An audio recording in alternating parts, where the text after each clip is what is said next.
Shalom sesamaku yang dikasihi Tuhan. Hari ini kita akan membaca dan mendengarkan seri Alkitab Kronologi. Selamat mendengarkan.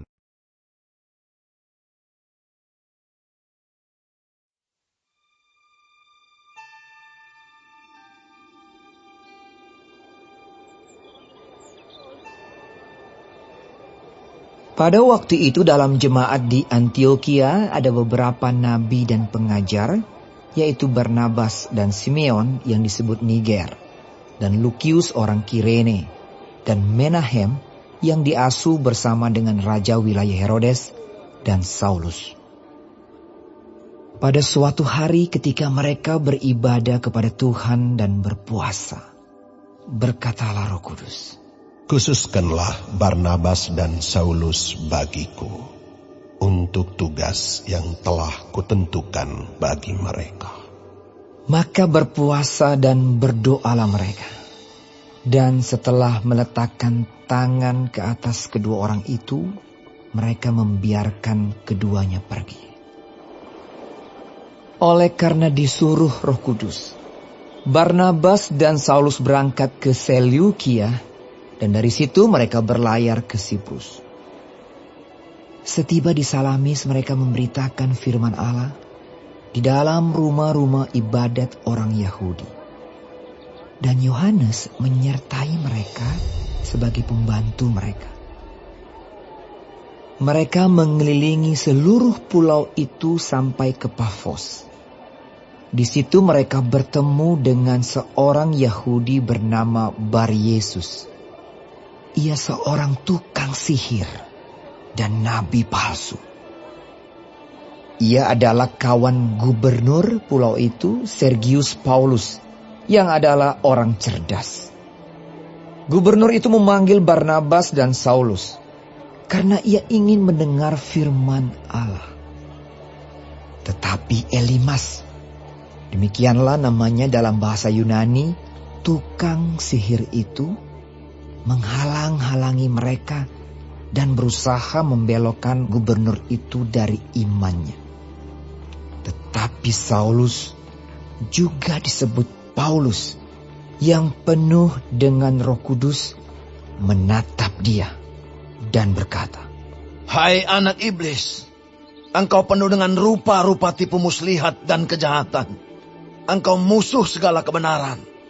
Tidakkah engkau akan berhenti membelokkan jalan Tuhan yang lurus itu? Sekarang, lihatlah, tangan Tuhan datang menimpa engkau, dan engkau menjadi buta. Beberapa hari lamanya engkau tidak dapat melihat matahari." Dan seketika itu juga orang itu merasa diliputi kabut dan gelap.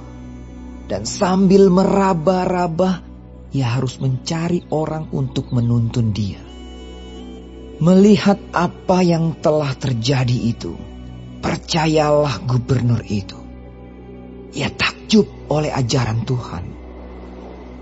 Lalu Paulus dan kawan-kawannya meninggalkan Pafos dan berlayar ke Perga di Pamfilia. Tetapi Yohanes meninggalkan mereka lalu kembali ke Yerusalem.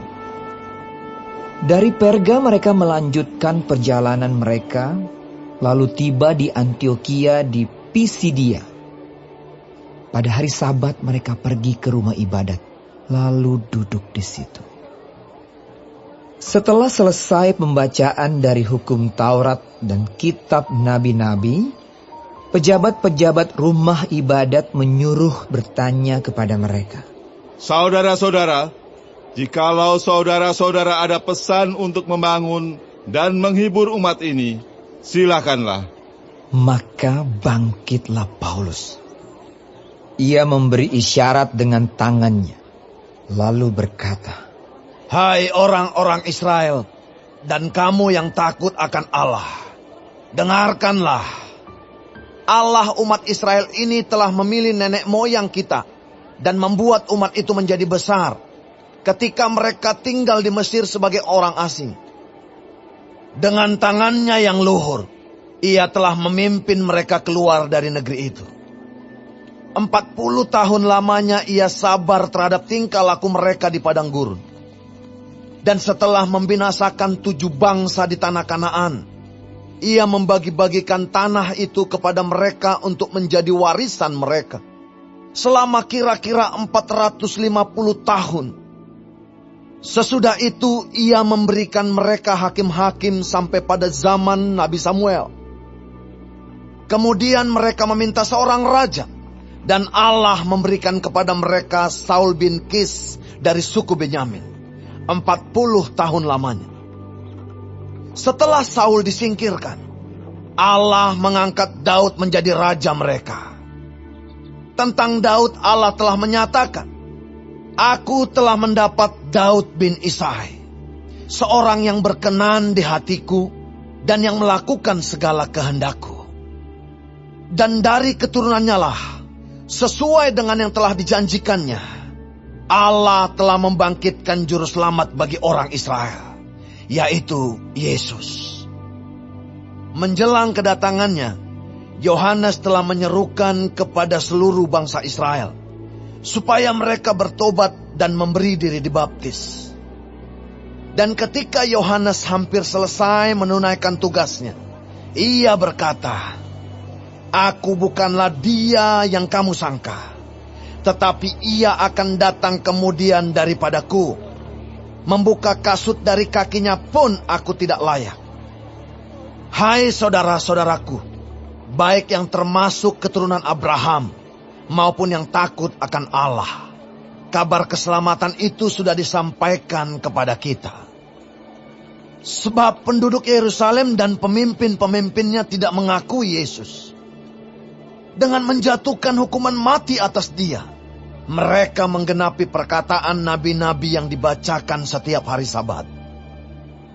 Dan meskipun mereka tidak menemukan sesuatu yang dapat menjadi alasan untuk hukuman mati itu, namun mereka telah meminta kepada Pilatus supaya ia dibunuh.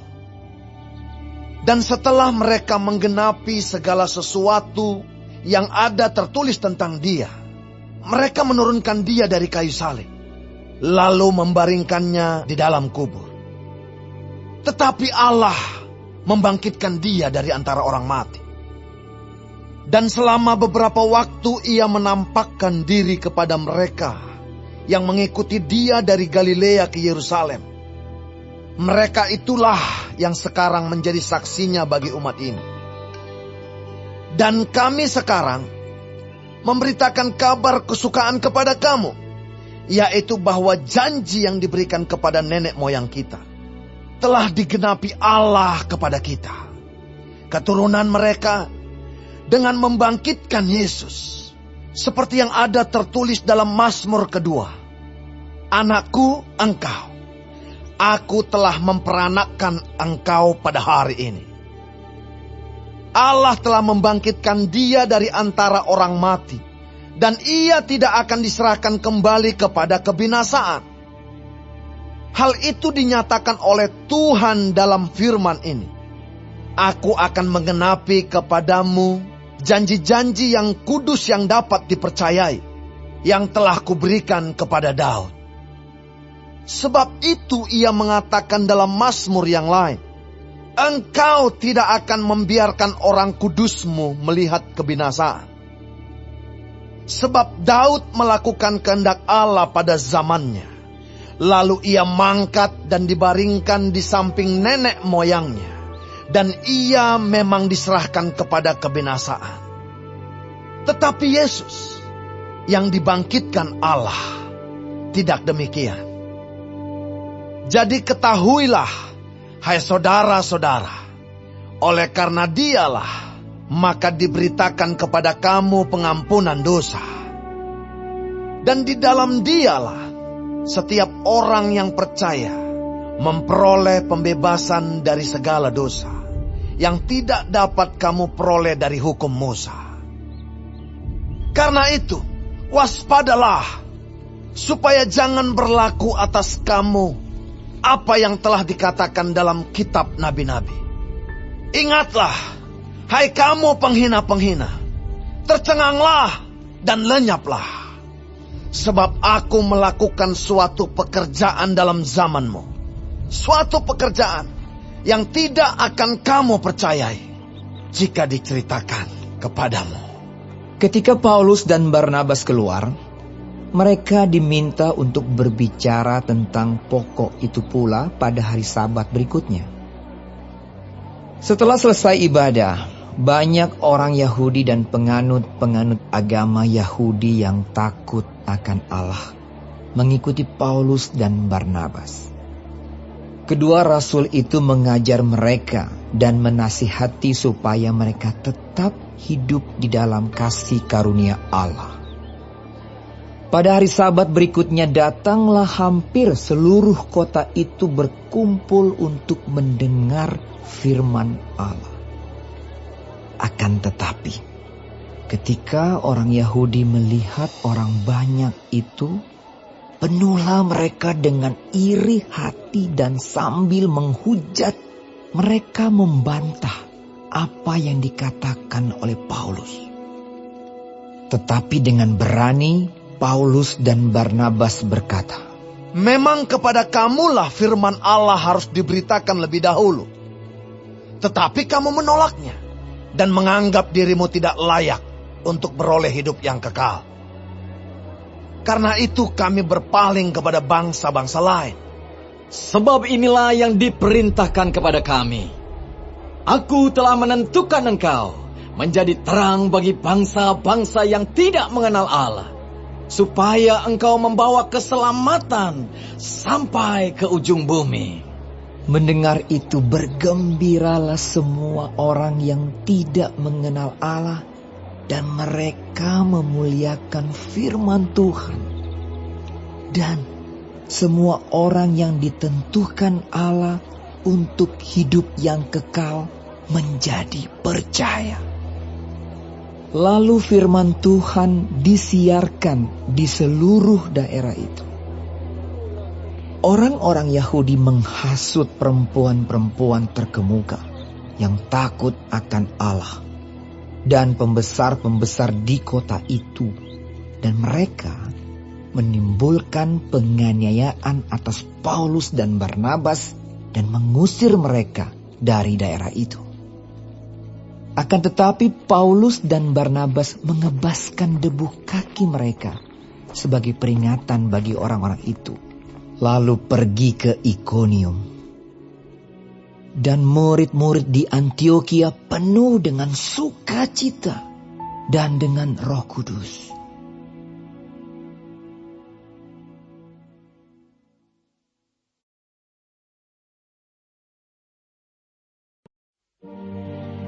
Di Ikonium pun kedua rasul itu masuk ke rumah ibadat orang Yahudi, lalu mengajar sedemikian rupa, sehingga sejumlah besar orang Yahudi dan orang Yunani menjadi percaya.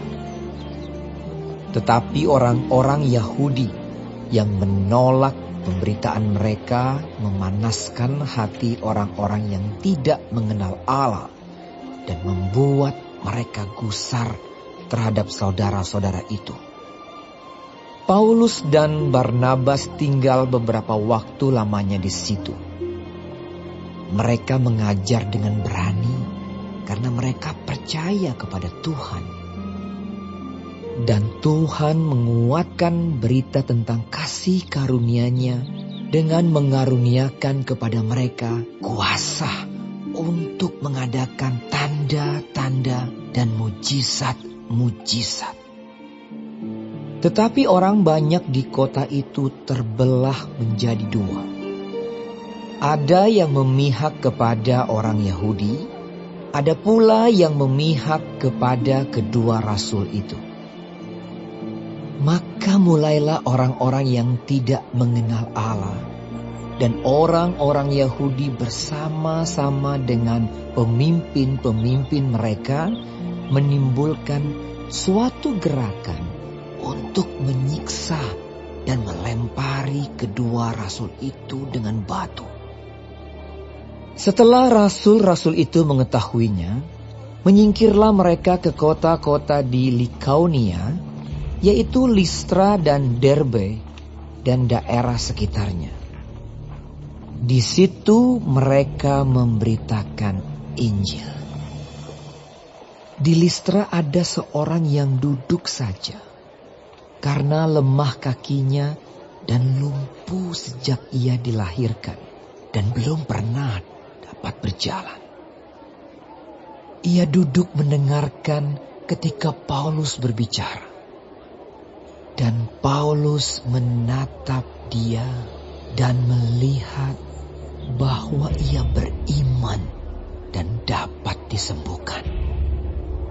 Lalu kata Paulus dengan suara nyaring, "Berdirilah tegak di atas kakimu." dan orang itu melonjak berdiri lalu berjalan kian kemari. Ketika orang banyak melihat apa yang telah diperbuat Paulus, mereka itu berseru dalam bahasa Likaonia, Dewa-dewa telah turun ke tengah-tengah kita dalam rupa manusia.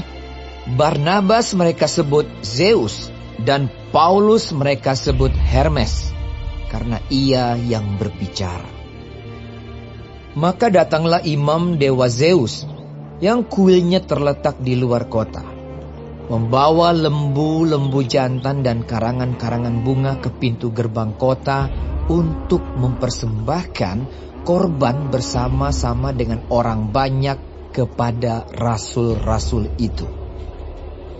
Mendengar itu Barnabas dan Paulus mengoyakkan pakaian mereka, lalu terjun ke tengah-tengah orang banyak itu sambil berseru, "Hai kamu sekalian, mengapa kamu berbuat demikian? Kami ini adalah manusia biasa, sama seperti kamu. Kami ada di sini untuk memberitakan Injil kepada kamu, supaya kamu meninggalkan perbuatan sia-sia ini dan berbalik kepada Allah yang hidup, yang telah menjadikan langit dan bumi, laut dan segala isinya. Dalam zaman yang lampau, Allah membiarkan semua bangsa menuruti jalannya masing-masing. Namun ia bukan tidak menyatakan dirinya dengan berbagai-bagai kebajikan, yaitu dengan menurunkan hujan dari langit dan dengan memberikan musim-musim subur bagi kamu. Ia memuaskan hatimu dengan makanan dan kegembiraan." Walaupun rasul-rasul itu berkata demikian, namun hampir-hampir tidak dapat mereka mencegah orang banyak mempersembahkan korban kepada mereka. Tetapi datanglah orang-orang Yahudi dari Antiokhia dan Ikonium, dan mereka membujuk orang banyak itu memihak mereka. Lalu mereka melempari Paulus dengan batu dan menyeretnya keluar kota, karena mereka menyangka bahwa ia telah mati. Akan tetapi, ketika murid-murid itu berdiri mengelilingi dia, bangkitlah ia lalu masuk ke dalam kota. Keesokan harinya, berangkatlah ia bersama-sama dengan Barnabas ke Derbe. Paulus dan Barnabas memberitakan Injil di kota itu dan memperoleh banyak murid.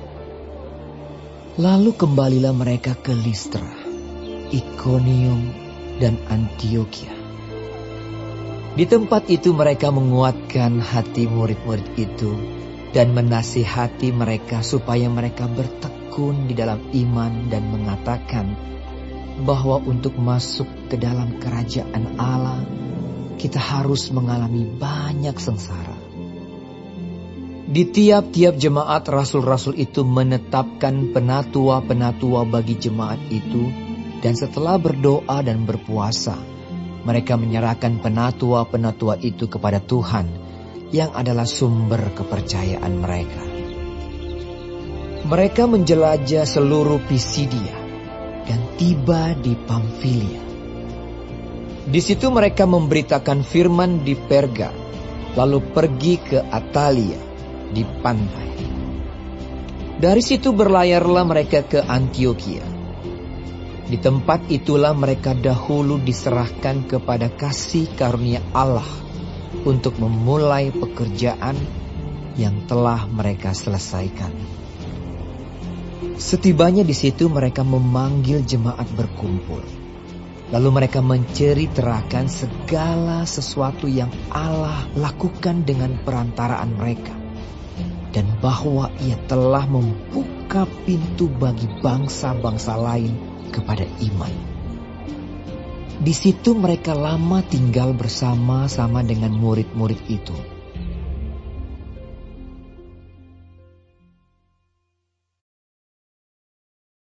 Hari ini kita telah mendengarkan seri Alkitab Kronologi.